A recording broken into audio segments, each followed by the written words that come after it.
Hello, everyone. I'm David Hattner. I'm the conductor of the Portland Youth Philharmonic. Thank you for being here for this conversation about a great musician, Joseph Silverstein. I was only fortunate enough to meet him once, but I first learned of him when I was very young. My parents used to take me to concerts at the Utah Symphony, a very fine orchestra, and apparently they were in between conductors, and one of the guests they brought in was Mr. Silverstein. And I don't remember very much about the concert, but I do remember that he started it by playing the Beethoven G major Romance, which ever since has been a favorite piece of mine. I always enjoy hearing it, and we don't hear it often enough. Fortunately, we have three people who knew him, Mr. Silverstein, very well. We have Victor Yampolsky, the conductor of the orchestras and professor of conducting at Northwestern University, who was for several years the principal second violin of the Boston Symphony, while Joseph Silverstein was the concertmaster. Solomiya Ivakhiv, who studied with Mr. Silverstein, and an old friend of mine from my days at Northwestern, Marc Silverstein, who is Joseph Silverstein's son. So let's welcome them all. Hello. How are you guys doing? Good evening. Hello. So wonderful to be with all of you, with all those great memories of great men. Yes. So we were already chatting in the green room and already hearing lots of stories. But let me start with you, Solomiya, since I don't know you. How did you come to be a student of Joseph Silverstein? Well, thank you for asking. First of all, I heard about Mr. Silverstein way back when I was living and studying in Ukraine.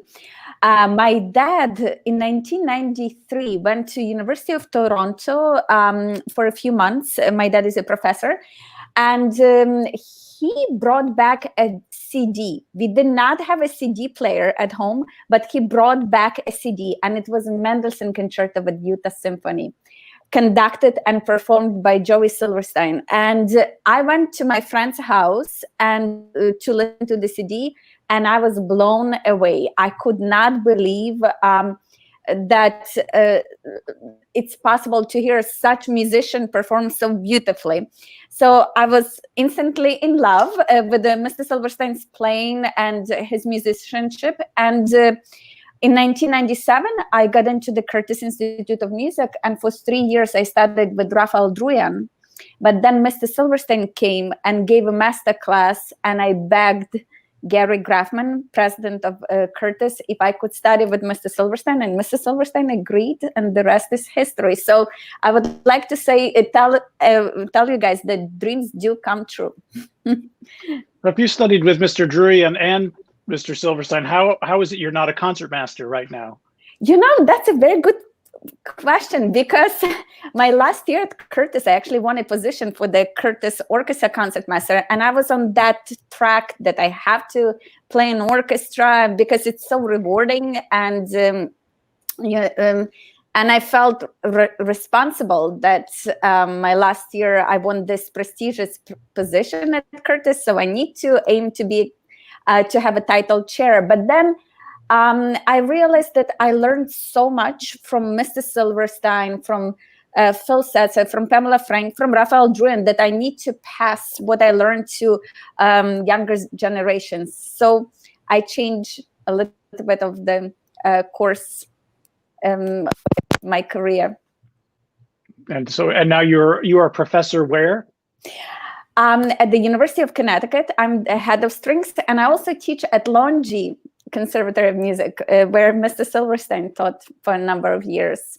So I'm moving from Philadelphia. I was moving north, closer to Mr. Silverstein's territory. And I know everyone in Connecticut was very, very excited that when I got a job, that Joey Silverstein's student is going to be in the area. So I feel very fortunate. That's great. So Mr. Yampolsky, the last time we talked on this chat show, we were talking about Mahler, but you told a story about being coached on the Brahms trio at Tanglewood. Was that the first time you met Joe Silverstein? Well, actually, before that, because what happened during that summer, when I arrived to Tanglewood, I saw backstage of the shed.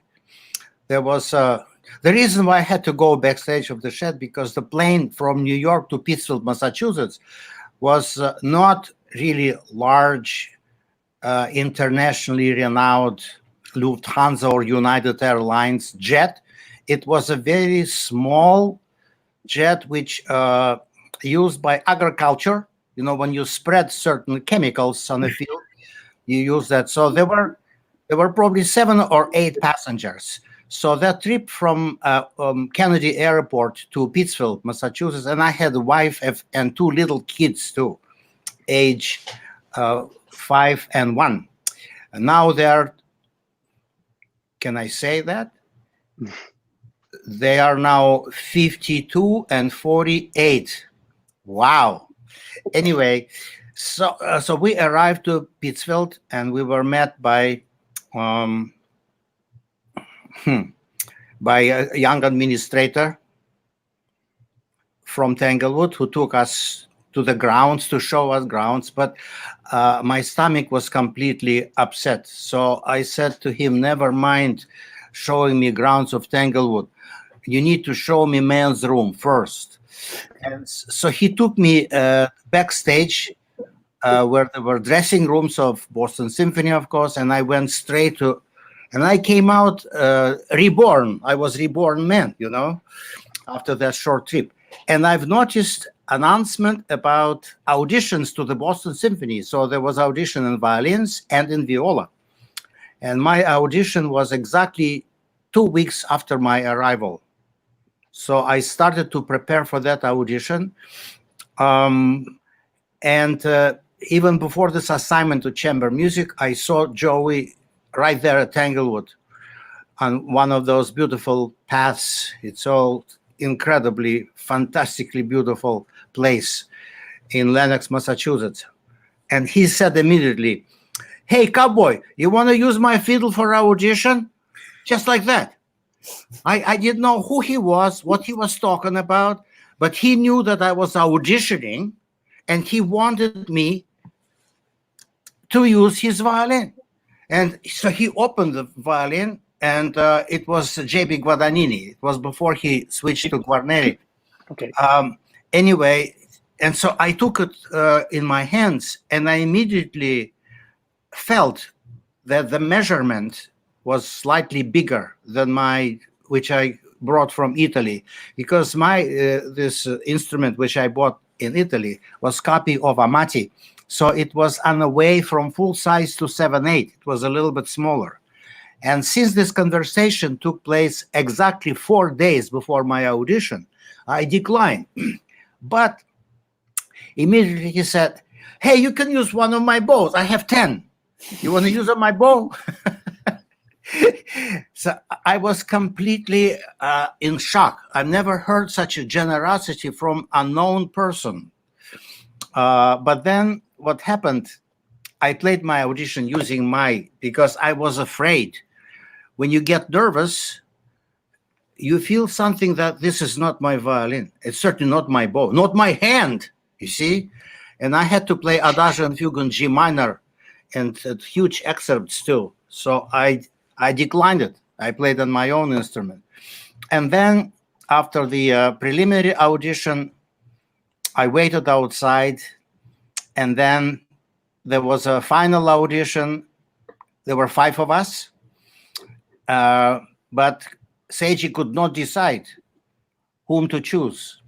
So he decided to have a final just between 2 of us.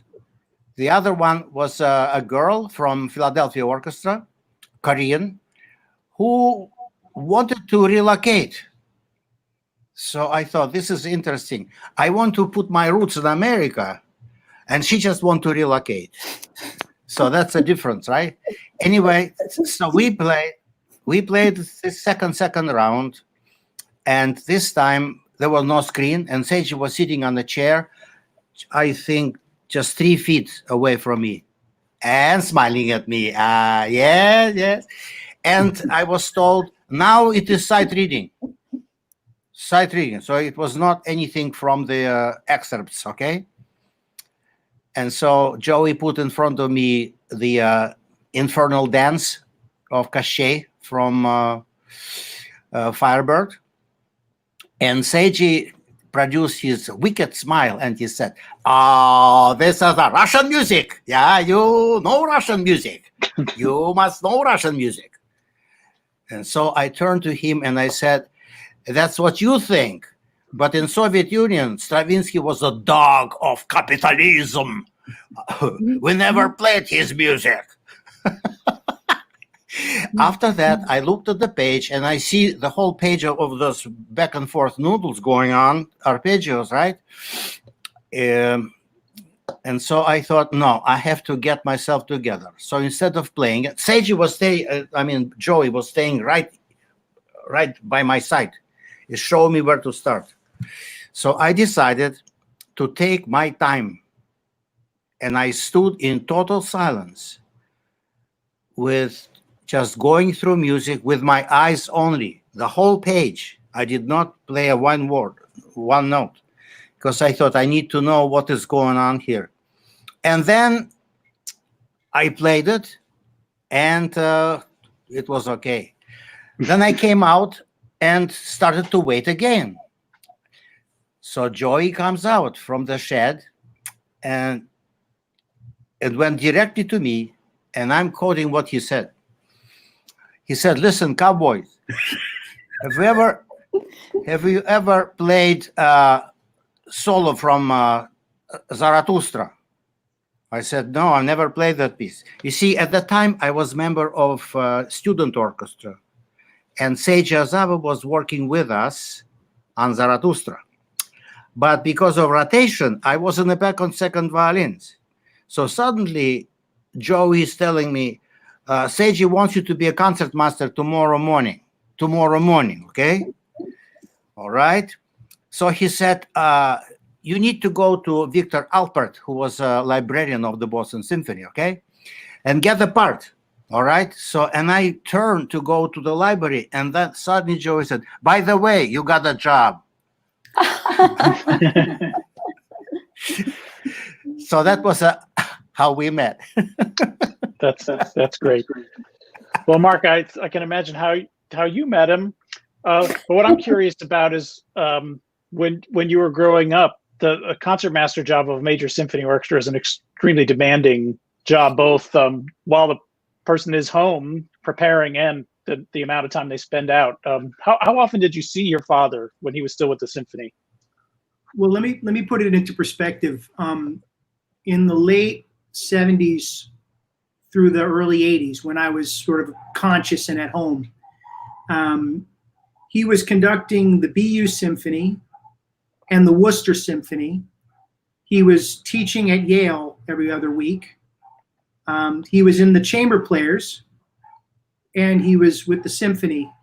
So to call him busy does not really even begin to describe the word. He had a lot of energy, and he gave a lot of passion to all of it. He wasn't phoning any of it in. I think I can say that confidently. And also he had a lot of time for people. He had a lot of students, and we had lots of people who would come and be practicing in the house waiting for their lessons. It was a very busy time, and it was busy for my mom too. She was, I used to call her sort of like the first lady. She was always ushering people in and out, and she was lovely in that she really was very gracious, and still to this day is very gracious, and was a big part of it. And I think a lot of my dad's success was due to my mom's ability to help keep all of the stuff moving. At Tanglewood, we had a house with 3 bedrooms and 1 bathroom for many years, and there were very few concerts at Tanglewood that there weren't 3 to 5 visitors in the house too. It was always a circus, but always really fun. But we all knew every once in a while there were times when there was a big thing happening and we had to be quiet. And one of those times I'll never forget, I came in screaming from, to one of my friends out the door, and my mom said, "Seiji's sick. In an hour, your father has to conduct. Be quiet."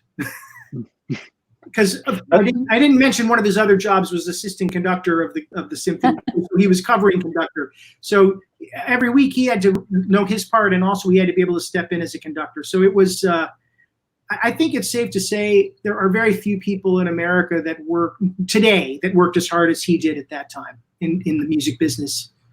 By the way, Mark, I played that concert. I was there. Of course. Yeah, I remember it. And if I can, oh, sorry, Victor, go ahead, because I would like to comment on Mark. No, it is your turn. It is your turn now. No, because Mrs. Silverstein always said that Mrs. Silverstein, Adrian, was the CEO of the Silverstein Corporation, and without her, he would not be able to do and accomplish what he accomplished. And I remember Mrs. Silverstein told me a story when your parents, Mark, bought their first house. They moved the boxes, and then your dad went to practice, and your mom started unpacking, and she said, "No, it's normal. You know, he needed to practice." So it's wonderful that your parents were such great partners. And well, you're right, Solomiya, because I don't remember Joy without violin. And when I saw him just in the very beginning of my time in the Boston Symphony, I remember standing, just waiting to get on stage at Symphony Hall. And then he was warming up, like always, moving his fingers and with astronomical speed and totally effortless.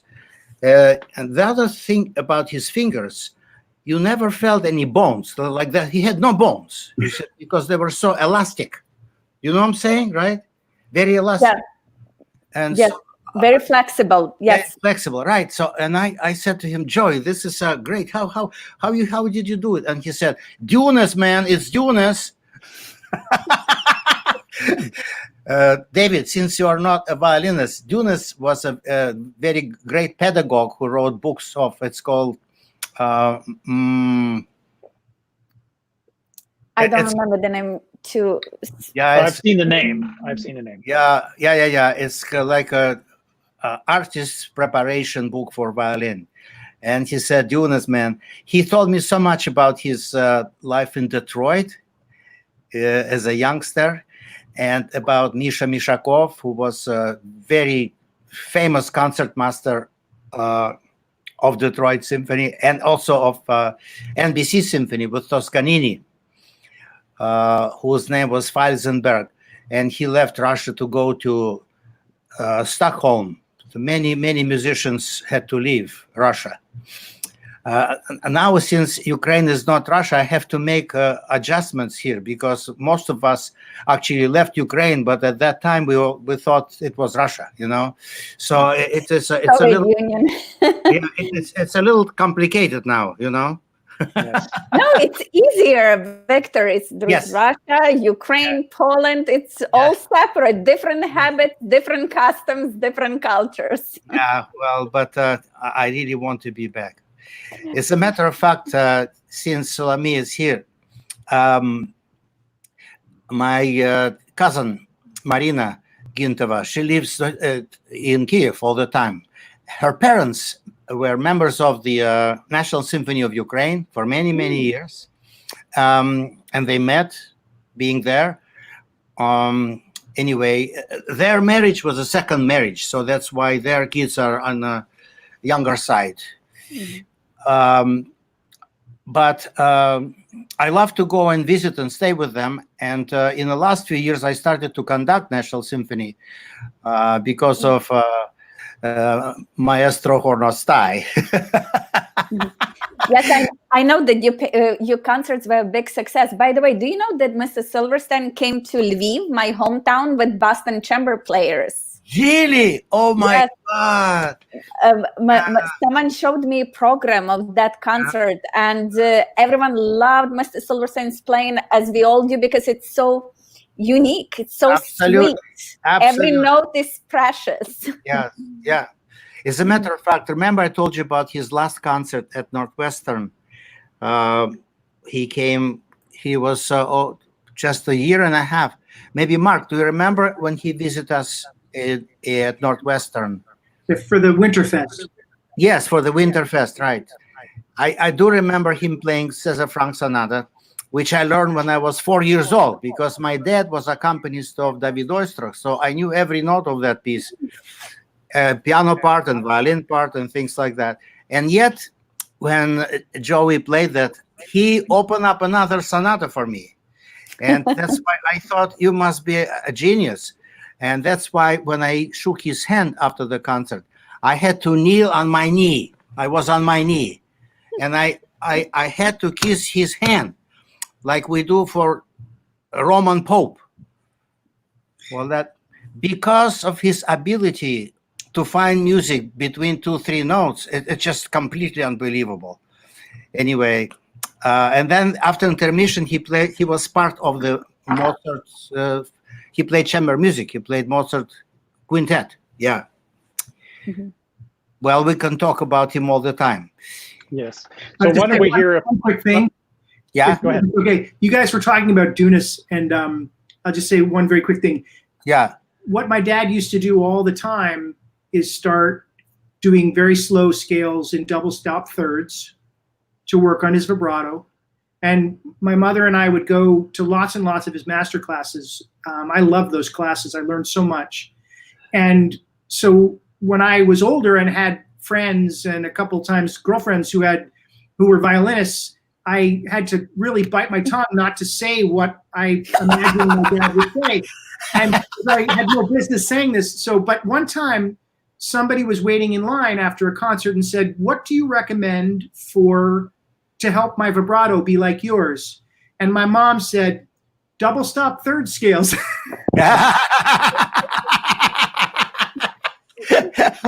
course, my dad went, what she says. Anyway, right. That's great. Well, why don't we hear a little bit of the music for this week? The playlist was almost optional because people so there are so many recordings available. But this week we have one recording that it simply didn't have wide distribution and is not that well known, and as far as I know has not been on CD, and that's the Stravinsky Violin Concerto, which he did with Eric Leinsdorf. So let's hear a little bit of the opening of that.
Well, there we have it. So I believe this entire LP is on YouTube somewhere, with also the Bartók Violin Concerto.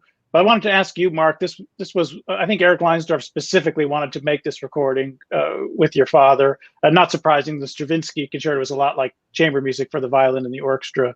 But when Leinsdorf became the music director of the symphony, he was very unpopular with the rank and file of the orchestra.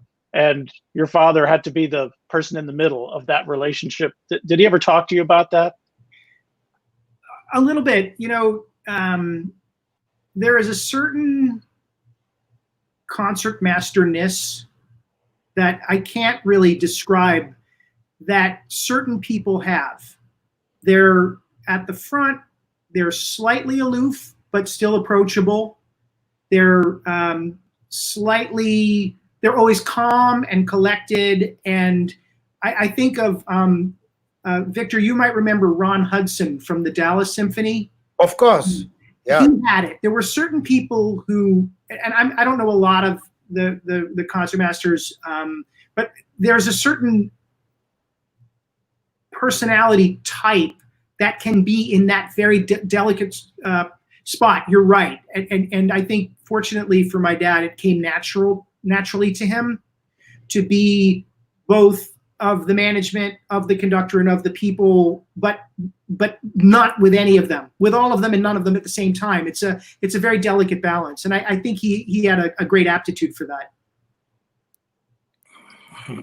That seems well put.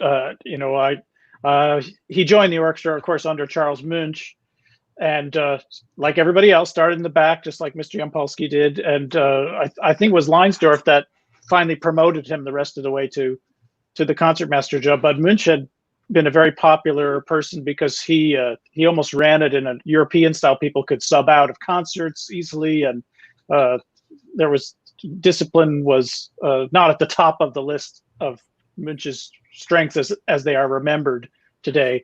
But Leinsdorf, being an Austro-German type, was a extremely harsh disciplinarian, remained so as a guest conductor all the times he went back. Was in Chicago, and we were students there when he would come to visit, and managed always to antagonize everybody. So I just can't imagine what a situation that must have been. Well, yeah, he was very sarcastic. I mean, and I think that's the right word, right, Mr. Yampolsky. I think also, though, before my dad was promoted, there were a couple of moments, and I think I'm remembering this correctly, where they were on tour, and he was mentioning, "Oh, you think we're a good orchestra? You should hear our last second violinist. That's how good we are." And it was said in kind of a sarcastic way, which obviously both helped and also hurt my dad in his position. It was a very, very complicated thing, if you can understand. But that was a story I remember from when I was younger. Last second violinist. Who won Numberger, right? Mark, but if you think deeper, he was right. There was a great guy on the second violins, right? Yeah. Yeah. No? So yeah. Yeah, I remember there was some quip that someone said that said most orchestras in the world would love to have a first violin section as good as the second violin section of the Boston Symphony, including the Boston Symphony. So, I don't know where that came from, but I did hear it once. It came from our trade agreement, you see, because when there is an opening in the Boston Symphony, okay, in any seat among violinists, everybody has to move up. That was a law. That's why if there was any opening, it was only one last stand of second violins.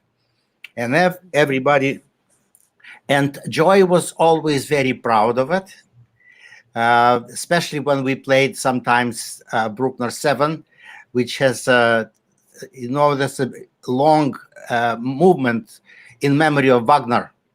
And one time it is second violins, which plays this big tune on G string. And so I remember Joey commented to me about it, saying, "Listen, you've got the best second violin in the world. You've got this." I just remember one more story, because we went on tour to Europe and played in Berlin, Philharmonie. And then in Berlin, Joey met up with a concertmaster who actually already retired, probably, from Berlin Philharmonic. His name escaped me now, but he was legendary. What was his name? Well, I'm embarrassed because I forgot his name. I don't remember either, but he taught in Keshet Shalom. I know who you are talking about. No. Before him. He was a concertmaster when Van Karajan was music director. Herbert. Yeah. Anyway, so they went for coffee, and this guy told Joey, Joey, Oistrakh dead, Hafiz doesn't play anymore, just you and me.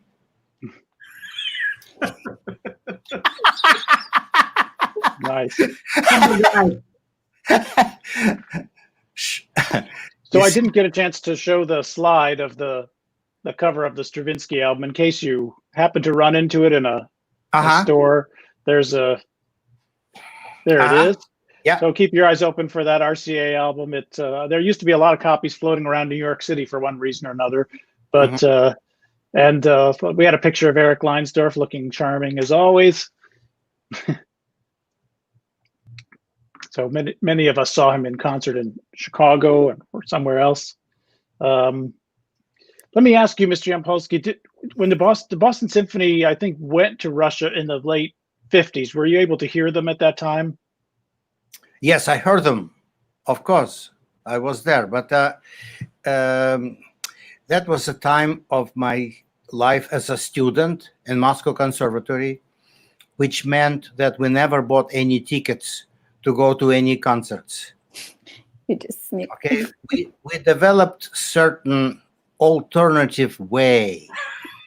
Okay, so the alternative way was to create a commotion around ushers who were looking for tickets. Okay, create commotions, and during the commotions, so one person would take care of this usher, and the rest of the group, usually between 6 and 8 students, would run by with astronomical speed up the stairs.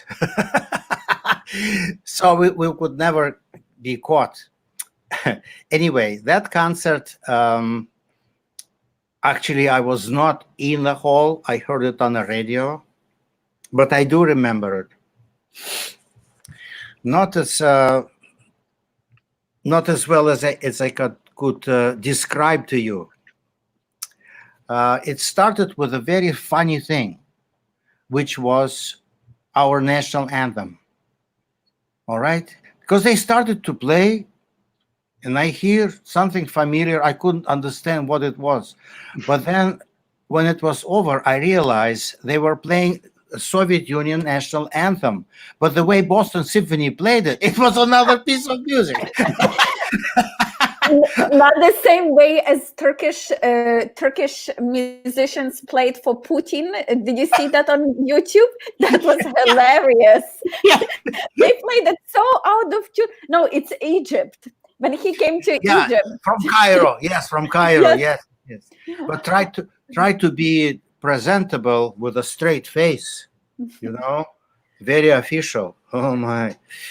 Well, they have alternate scale, their scale is not your harmonical minor scale, not E flat major scale, it's something else.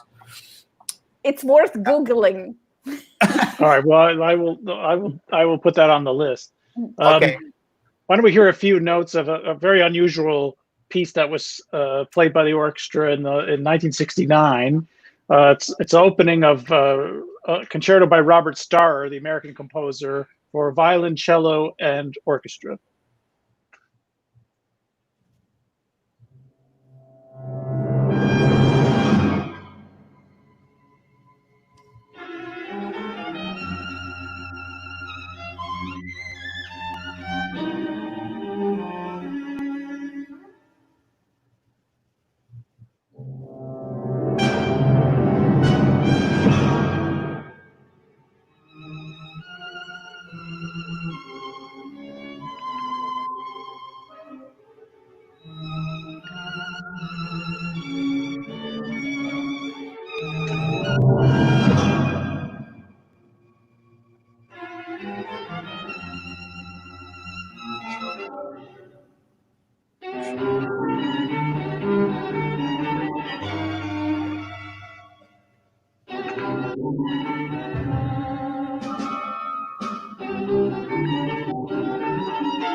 So that's the opening. It's a big 4-movement piece. We can show the slides of this so we could see a picture of the various people involved. It's amazing how Mr. Silverstein makes every note so important and so beautiful. And we have a picture of the soloist, but with Eric Leinsdorf.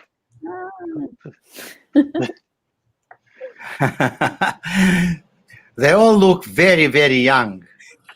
Of course, Jules Eskin was also a very, very good, wonderful friend of mine, and he married also violinist from Leningrad, Aza. They were together for 30 years. Anyway, that was all part of my Bostonian life. By the way, I suddenly remember the name of the concertmaster. His name was Mr. Schwalbe. Yes. Michel, right? Michel, yes. Michel. Michel Schwalbe, okay. So that was the man who said to Joey, Oistrakh dead, Heifetz doesn't play anymore, just you and me. But there's another reason why I remember him, because Berlin Philharmonic came to Moscow with Von Karajan in 1968, and I heard them playing on Heldenleben with Michel Schwalbe playing the concertmaster. But then, when I was member of Boston Symphony, I had the opportunity to hear Joey playing that solo from On Heldenleben. And let me tell you, nobody can ever come close. Nobody. All the violin solos which I heard from right here, see, he was there, and then between us was Manny Borak, right, his assistant, and I was right there. My predecessor, Clarence Newton, was principal second violinist, who one day decided to retire. And I said to him, Clarence, why are you retiring now? You've been here for 50 years. You could carry on. What are you going to do? I'm going back to Norway, he said. So I said, what are you going to do there? And he said, I don't know, play golf.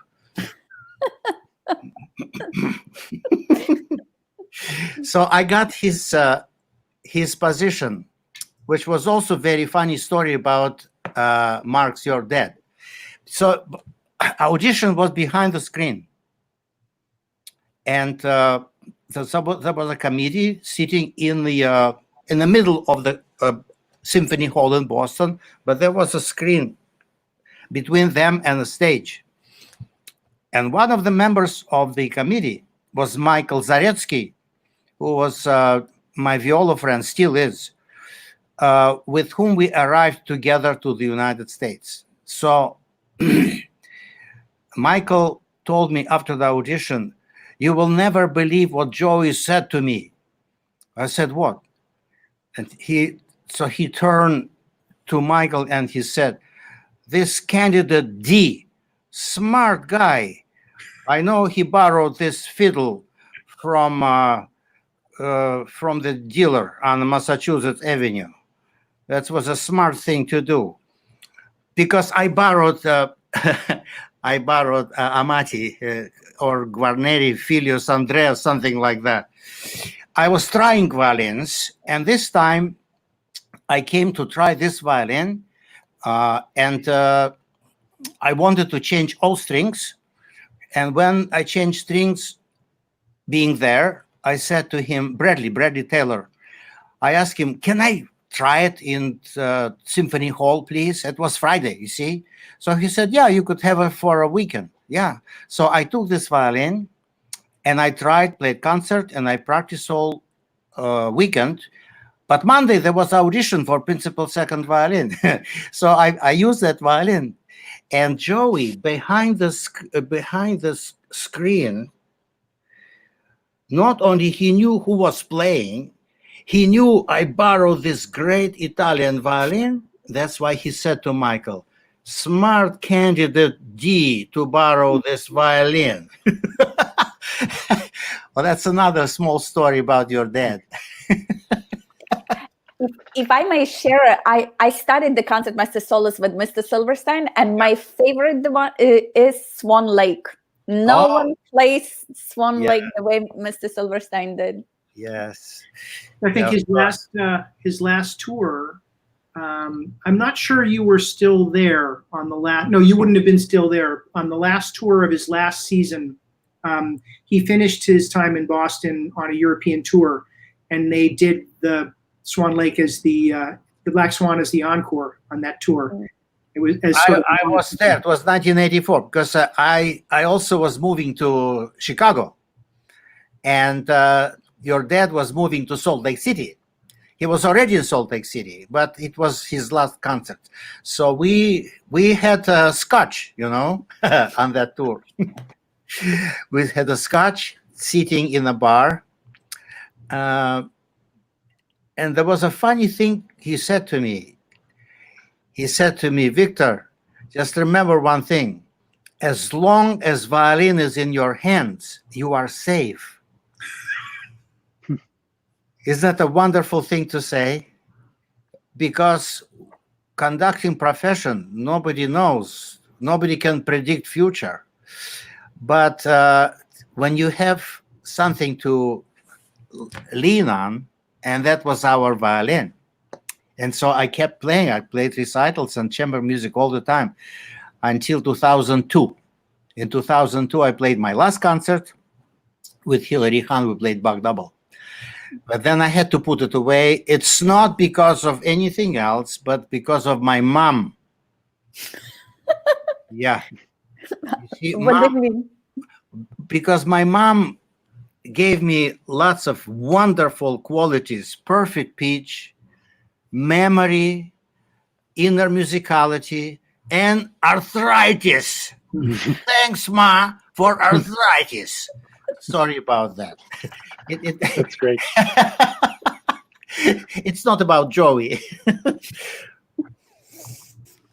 Well, why don't we hear a little bit of the Bernstein Serenade that he did in 1976 with Seiji Ozawa.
And there we have it. And we have a great slide of Bernstein conducting a Tanglewood to go with our description there. It will come up eventually. There we are. That's a famous Tanglewood picture. Although I think it's not this piece. I'm pretty sure it's a Mahler Second Symphony performance. Yes, it's a very end of Resurrection Symphony. And are you in this picture somewhere, Mr. Yampolsky? No, I was before it. No, Yeah. I wasn't there. No. Okay. Nonetheless, he certainly worked with Leonard Bernstein quite a bit. And did they ever tour with him, Marc, that you can remember with a BSO? Not that I can remember, but we had such fond memories of the Bernstein family. My sister was very close with Emily, and when my sister moved to New York, she spent quite a bit of time in their house. And I remember a few times when Meister Bernstein came and I was overhearing them all talking. Everybody was talking about how much impact my sister had on their family. And my dad used to mention, he's this sort of important musical figure, but when later in life, when he would go to various cities to guest conduct, everybody was coming to say, hey, will you say hello to Deborah? Will you say hello to Marc? Will you say hello to your wife? Like, what about me? Slowly but surely, everybody we were all spreading around. And so the Bernsteins were a really important part of our family. I can attest that Mrs. Silverstein raised wonderful children and wonderful grandkids, all very kind and warm people. So I feel fortunate to know you all. Likewise. Thank you. And if I can bring something up, Marc, you mentioned all of the organizations that Mr. Silverstein was involved with. And to me, and I heard that actually Roberto Diaz mentioned that too. So I know many people feel the same way, that Mr. Silverstein showed us the way of how modern musician operates. Because in our times, we all carry many, many hats. We are not just teachers or performers. We do many other things. We organize. We are part of communities. And Mr. Silverstein was the pioneer who showed us how to do all of those things. And it's really true. When he went to Utah, the first thing he did was make sure he knew who the Suzuki teachers were. He knew who the various people were, the various organizations. He played a couple benefits for things. He did concerts where he played along with 45 different little kids around him, Twinkle Twinkle, whatever it was. He really felt like he was there to be the ambassador of the organization. But all the way along, he was always trying to be the ambassador for classical music, because he could tell over time that there was going to be less and less audience for it, unless these ambassadors really did work hard. And to say what you're saying, there was sort of an interesting ebb and flow for musicians, because before, in the 40s and 50s, before orchestras were full-time commitments, all of the musicians had summer jobs. Some of them drove cabs. They did all sorts of things. And then finally they got full-time employment, and most of them did just sort of one thing for a while. But then now it's going back in the other direction, where no single job is enough for nearly all musicians. Yes, by the way, we just had a faculty meeting, looking forward to next year. And for the first time, 55% of newcomers to Northwestern School of Music are double majors. Wow. It's not a quarter and it's not a third. It is more than half. Wow. Well, now since you're talking about Utah, I also went to conduct a concert in Salt Lake City. And what I found in the conductor's room, there were pictures of Joey staying on the stage of Symphony Hall in Boston next to Lenny. Lenny did not conduct in Boston, only Tanglewood. But others like Seiji and other Colin Davis. So I looked at the picture and I thought, why did you cut this picture exactly 1 inch to the left? Because I was next, right there. But somehow the picture got cut, in the middle. Sorry, that's just a personal story. So, Marc, what was the impetus to finally accept a music director position, and one really so far away from where his base of operations has been? He obviously had to leave all of the other positions in order to accept it. I'm fairly sure I remember this correctly, but I think that it was actually Gideon Teplitz, who was with the Boston Symphony in a managerial position and had left to go to Pittsburgh, I believe. Yes, he became president, yeah. And then he would come back and spend the summer in Tanglewood. And one way or another, they had a conversation, and he said, Joey, why aren't you throwing your hat in the ring for Utah? And he really hadn't considered it until that moment. He had been the principal guest in Baltimore and in Toledo and several other organizations. And it struck his fancy. He said, why not? I was actually in 11th grade, so the timing would be just right. So when he took the job, I'd be going off to college, and I was the youngest. So it made sense, and they had a great tradition there. And of course, he knew Maurice Abravanel and their recordings. He knew that the community supported the orchestra very well, and it was certainly Newton, Massachusetts, and Salt Lake City in 1984 were very, very different, a lot more different than they are today. But, that's really how that was the germ of it, was Gideon Teplitz, and he followed through, and it turned out great. And but he still also was very fortunate because he had so many other organizations that he was involved with. He got to see his close friends down in Sarasota for 3 weeks at the Sarasota Festival every year, and he got to go back to Tanglewood and teach. There were various other things that he had. So there was a bridge between the old life and the new life. And it wasn't long after he started there that he really started to get a lot more engagements as a guest conductor. And I mean, if you run down the list of orchestras in America, say the top 100 orchestras in America, probably about 75 or 80 of them he went to. He went just about everywhere. It's like that is a Johnny Cash song, "I've Been Everywhere, Man." He had conducted just about everywhere, and it was nice for him. He actually used to make the joke that he wished that all of his children could grow up to be guest conductors. It's the best job in the world. You show up, you do your thing, you don't have to worry about who's arguing with who or who's having a problem with who. You don't have to be part of management. You don't have to do bargaining. You don't have to do anything. Just show up and do your thing and have a good meal with the donors and leave. Yeah, it does sound, there's just all that housekeeping that you don't have to do.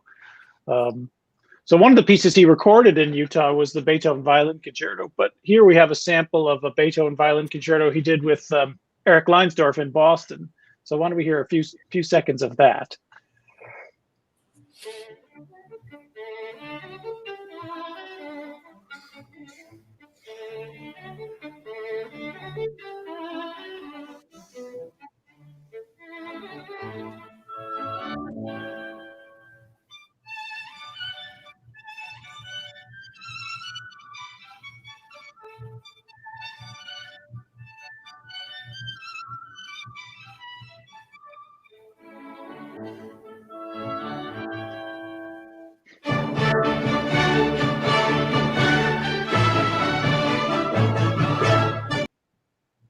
Well, there we go. The last time we talked, Mr. Yampolsky, you made a point of saying that in Russia, no students were ever assigned this concerto, that it was right.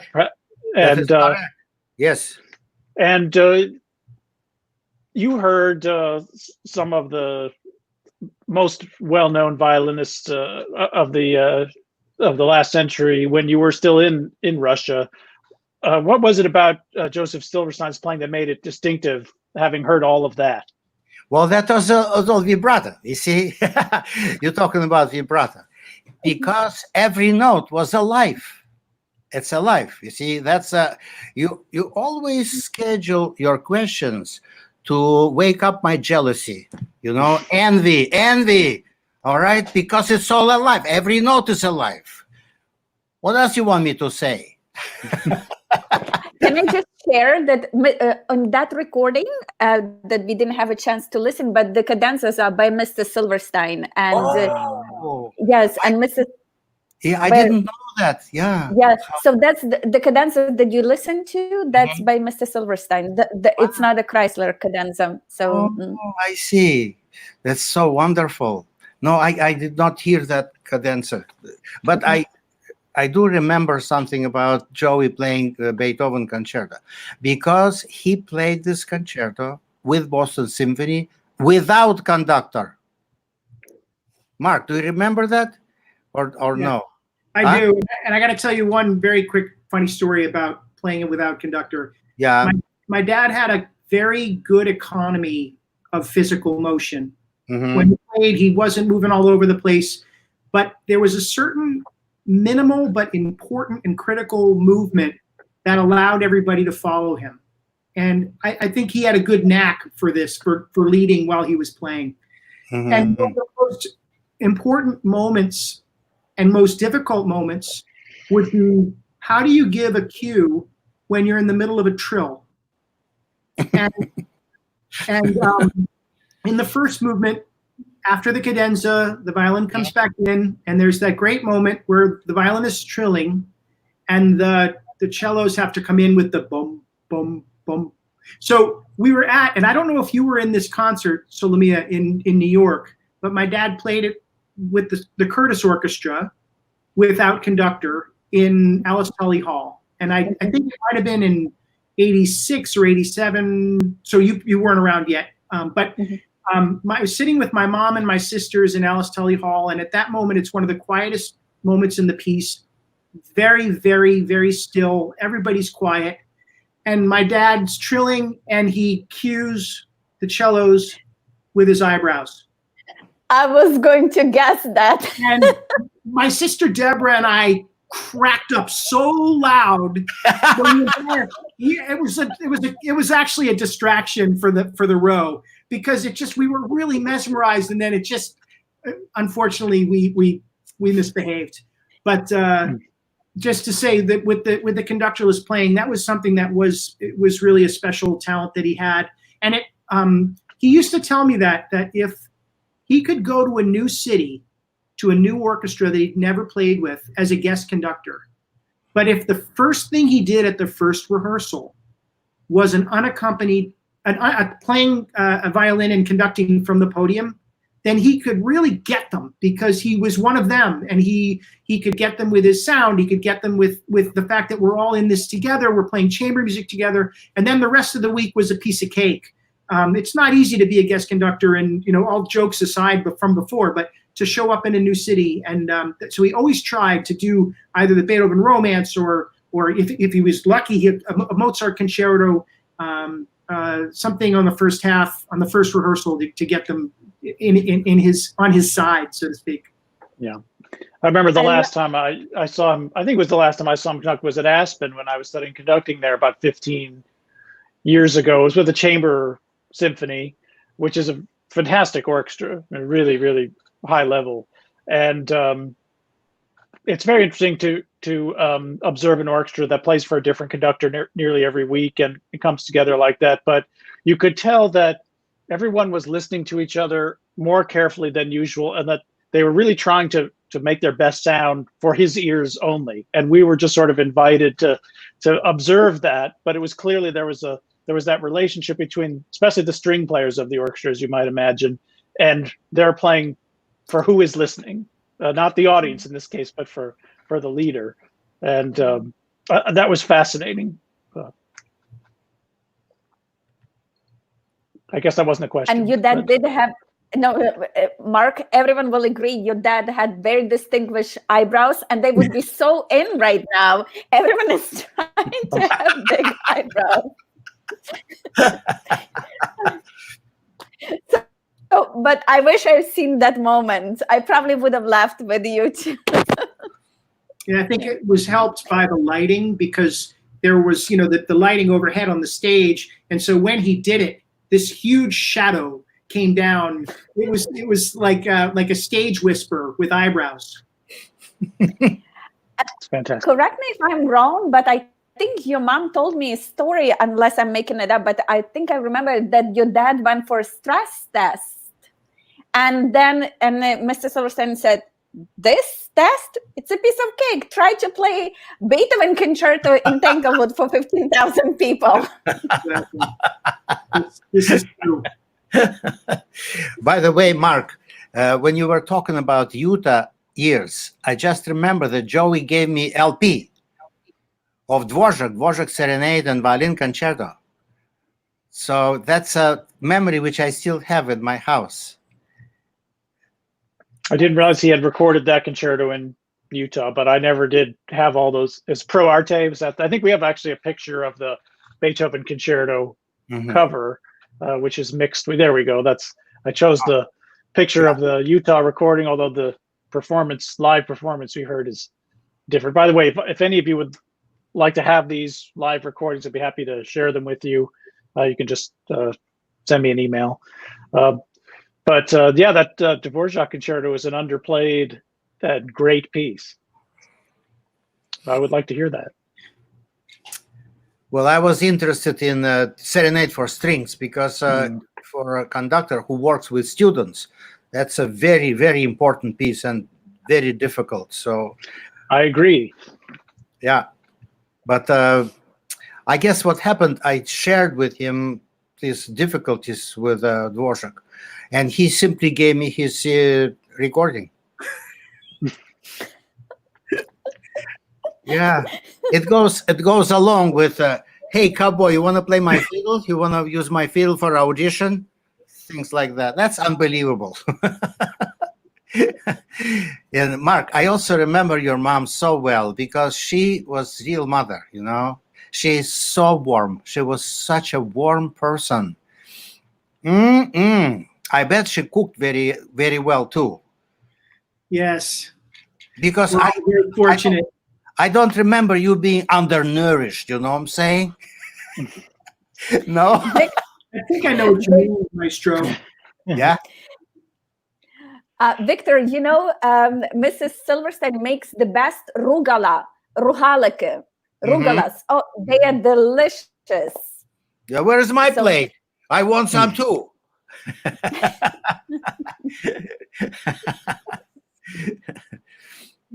Well, we may have lost Mark temporarily, but it's actually sort of the end of our hour together. I know we could go on for a week talking about any great musician, really, but such a great and uniquely American musician as Mr. Silverstein. So thanks to all of you. I will see you in the green room. I'm going to close out the broadcast, and then we can chat a little bit afterward. So thank you all for being here. We have something very special coming up on our YouTube page. If you happen to be watching on the YouTube page, you might want to click subscribe, because on Saturday we're reaching very deep into the PYP archive, and we're going to show a rehearsal that was filmed in 1964 with guest Aaron Copland, who came for the 40th anniversary of what was called the Portland Junior Symphony at the time, and rehearsed and conducted his Suite from the Red Pony, a wonderful piece that's not played nearly enough. And we have 15 minutes that was shot on film by a local engineer, and really fairly decent sound quality. And you could see what a fine conductor Aaron Copland is, as we talked about last week with Murray Sidlin, and also how particular he is about the performance and the markings in his music, which will be of interest to anyone who has to perform the music of Copland. So I hope you will check it out when it's released on Saturday morning, and share it with your friends. We want to thank the sponsors of this broadcast. You can see all of them there. They support the Portland Youth Philharmonic and our concerts and our community programs and all the many things that we do. You can learn about all those things on our website. And you can also consider becoming a friend of the Portland Youth Philharmonic, which would also help directly support all of the things that our organization and orchestras do. In the meantime, we're going to take a little break from these broadcasts for a couple of weeks, but we will be back with some more conversations and more recordings. So please, if you have ideas or things and topics and guests you'd like to see, don't hesitate to write in information at portlandyouthphil.org. And until then, thank you very much. Bye.